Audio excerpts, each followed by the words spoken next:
नमस्कार शेतकरी बंधूंनो, मी सुप्रिया मृगधारा न्यूजमधून. चला पाहूया आजच्या ठळक शेती बातम्या. बुलेटिनची सुरुवात करत आहोत नाशिक आणि कांदा उत्पादकांच्या सर्वात मोठ्या ग्राउंड रिपोर्टने. नाशिकवरून आमचे विशेष जिल्हा प्रतिनिधी यांनी पाठवलेल्या वृत्तानुसार केंद्र सरकारच्या आदेशानंतर आज सोमवारपासूनच जिल्ह्यातील सर्व बाजार समित्यांमध्ये नाफेड आणि NCCF-द्वारे थेट कांदा खरेदी सुरू करण्यात आली आहे. जिल्हाधिकारी आयुष प्रसाद यांनी स्वतः सर्व यंत्रणांना कडक निर्देश देऊन आज सकाळपासूनच केंद्रे कार्यान्वित केली आहेत. मात्र याच खरेदी केंद्रांवरून आमचे प्रतिनिधी जयदीप भदाणे यांनी शेतकऱ्यांशी थेट संवाद साधला असता तिथली वस्तुस्थिती समोर आली आहे. केंद्र सरकारने जरी कांद्याची आकारमान मर्यादा 35 ते 70 मिलीमीटर करत निकष शिथिल केले असले तरी नाफेडचा 1580 रुपये प्रति क्विंटलचा खरेदी दर शेतकऱ्यांना पूर्णपणे अमान्य आहे. महाराष्ट्र राज्य कांदा उत्पादक संघटनेचे अध्यक्ष भारत दिघोळे यांनी आमच्या प्रतिनिधीशी बोलताना सांगितले की हा दर उत्पादन खर्चाच्या निम्मा असून सरकारने किमान 3000 रुपये हमीभाव द्यावा, अन्यथा शेतकरी तीव्र आंदोलन करतील.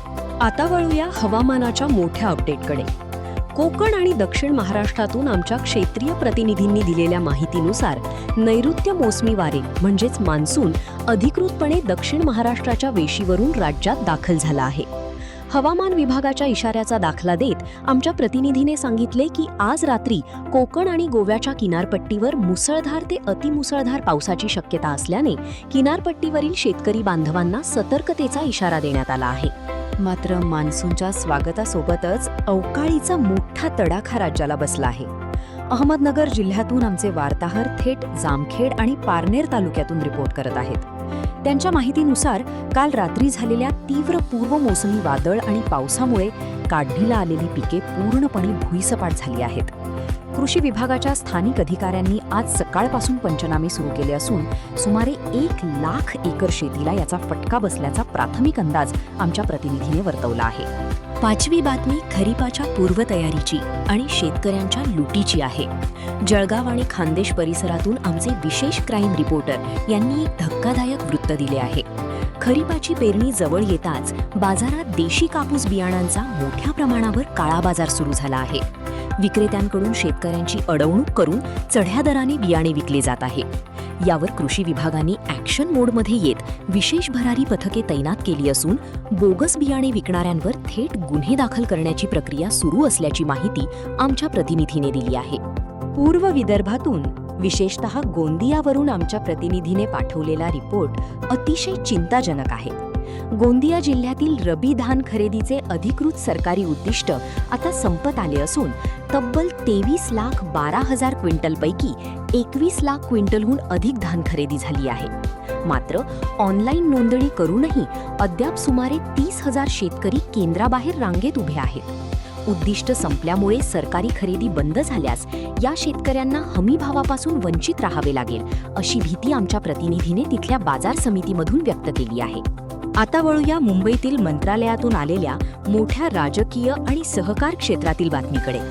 मुंबईतून आमचे राजकीय प्रतिनिधी यांनी दिलेल्या वृत्तानुसार राज्य मंत्रिमंडळाने मंजूर केलेल्या पुण्यश्लोक अहिल्यादेवी होळकर शेतकरी कर्जमुक्ती योजनेच्या निकषांवरून आता जोरदार वाद पेटला आहे.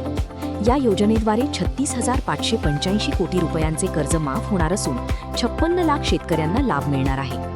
2,00,000 रुपयांपर्यंतची थकबाकी सरसकट माफ होणार असली तरी 2 लाखांपेक्षा जास्त कर्ज असणाऱ्यांना 31 मार्च 2027 पर्यंत उर्वरित रक्कम भरण्याची सवलत वन टाइम सेटलमेंट अंतर्गत देण्यात आली आहे. परंतु या योजनेत 2019च्या कर्जमाफीचा लाभ घेतलेल्या शेतकऱ्यांना केवळ 50,000 रुपयांची मर्यादा ठेवल्यामुळे विरोधक आक्रमक झाले आहेत.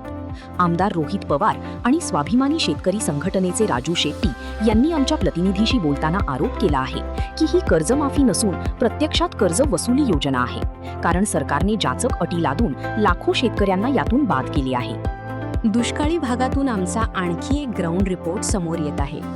सांगलीच्या जत आणि आटपाडी या तीव्र टंचाईग्रस्त तालुक्यांमधून आमच्या प्रतिनिधीनं दिलेल्या माहितीनुसार तिथे पिण्याच्या पाण्याचा आणि जनावरांच्या चाऱ्याचा भीषण पेच निर्माण झाला आहे. जिल्हा प्रशासनानं चारा छावण्यांच्या नियमात मोठी शिथिलता आणली असून आता किमान 150 जनावरे एकत्र असल्यासही स्थानिक पातळीवर चारा छावणी सुरू करण्यास मंजुरी दिली आहे.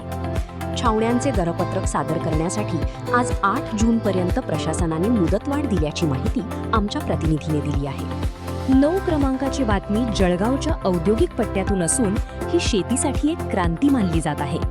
जळगावमधून आमच्या विशेष प्रतिनिधीने दिलेल्या वृत्तानुसार जैन इरिगेशन कंपनीने दररोज 50 टनांपेक्षा जास्त शेती कचऱ्यावर प्रक्रिया करणारा जगातील सर्वात मोठा सिंगल युनिट बायोचार आणि बायोगॅस प्रकल्प कार्यान्वित केला आहे.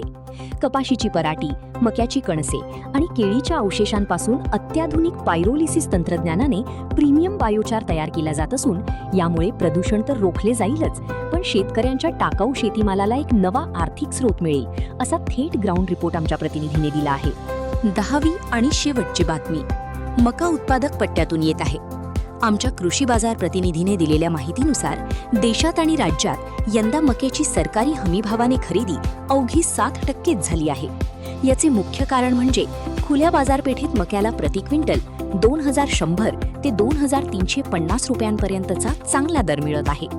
सरकारी केंद्रांवरील तांत्रिक अडचणींपेक्षा खुल्या बाजारात चोख व्यवहार होत असल्याने शेतकऱ्यांनी खासगी व्यापाऱ्यांना मका विकण्यास पसंती दिली आहे.